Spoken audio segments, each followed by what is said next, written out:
Those three goals. And the last is happiness, all right?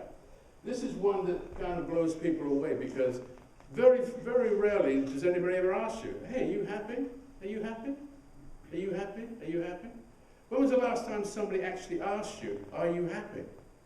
And what did you say? Oh, I guess so. Well, I got a job and, you know, the house is okay. I got to fix it up a bit.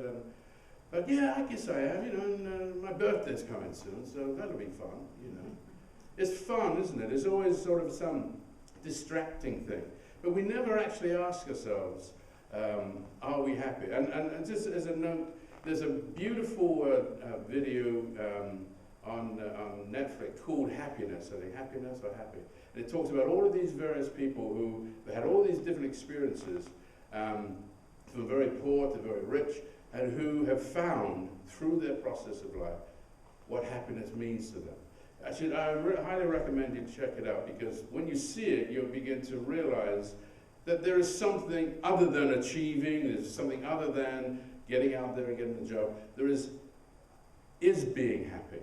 There is finding that within yourself and acknowledging it, embracing it, and moving from that center of happiness into the rest of your world. Okay? But when we look at happiness, once we've got over that initial idea, we find that 50% of our happiness comes from our DNA. Meaning that regardless of what we're doing, okay, miserable or happy comes from the very nature of who we are. Not a mindset, okay? Not how well our heart works or our lungs work, okay? Not how much we think it should be this or that. It's just the very nature. And you can see this every day. You meet people all the time who, you look at their outside lives and they say, God, you know, you're really messed up. And they say, I'm really happy, this is fine, you know. And you meet people who come from apparently good situations, all right, and they're miserable, you know. I mean, my colleague from England will probably bear me out, this is not directed to you, but many people in England are very miserable people. Now, they've got reasons for that because the weather is not very good, which is why I was there. But after a while, it becomes a hereditary thing. You know, I mean, I've talked to people who have tried to convince me over, in discussions over an hour or so, how miserable they are and how stupid they are. And I've said, no, you know, I saw you do this, I saw you do, no, I'm really stupid, all my family think I'm stupid, and that's just how it is. You know? If you ever, I don't encourage again, but if you ever meet somebody like that, just let's leave them alone, all right? Because there's no convincing you, and all that will happen is that you'll go away and bang your head on the wall and think, am I on this planet or on another planet, okay? We won't discuss that point. But so, DNA then, 50%, the very nature of who we are.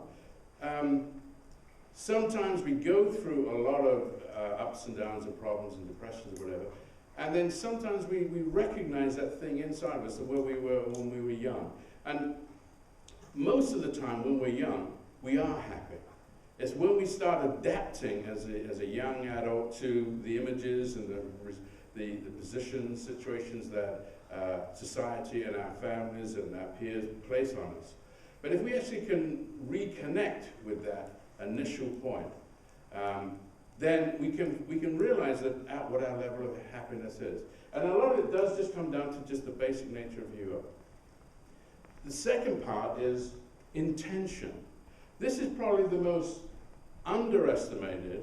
I mean, we now talk a lot about it, but it's underestimated insofar as we don't give ourselves the break to recognize that we do have control over ourselves. Okay? We do have these controls, and as we said with achievement, when we are intent on being happy, we are intent on controlling or stimulating our lives the way we want them to be, then we recognize the difference. You know, when I was in Britain, I lived in a boarding school. You know, my parents sort of abandoned me, my parents were getting married. I was just stuck in this place for 10 years, all right? 10 years to be incarcerated when you're very young is a very, very difficult thing to overcome. And I know a lot of people who went to that school who to this day have not recovered. They say, even in general terms, if you get incarcerated, even in your early 20s, for 7 years, it's over. All right? You are not going to come back, because the world that is created there has smothered any individuality. Okay?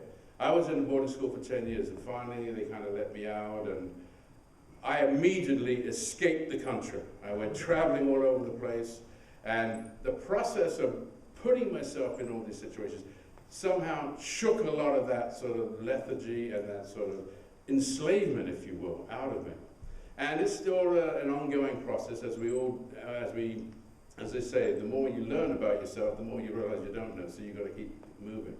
But a lot of the times, I came back to this. And I began to not look back at my past all the time and saying, oh, well, I can't do this because of this, because this happened. I kept having this intention. I started reading a lot. I started talking to positive people. And they said, oh, you can do this, you can do that. And I tried it. I tried all these things. And, you know, one of the results is I'm now here talking to you guys, you know, about being positive. Because at the base of it, I am a very positive person. But it is something. If you study about positive and negative emotions and everything, you'll find that it is so much easier to be negative. In fact, the body, the human kind, the human animal is hardwired for negativity. You actually have to work hard at being good and positive.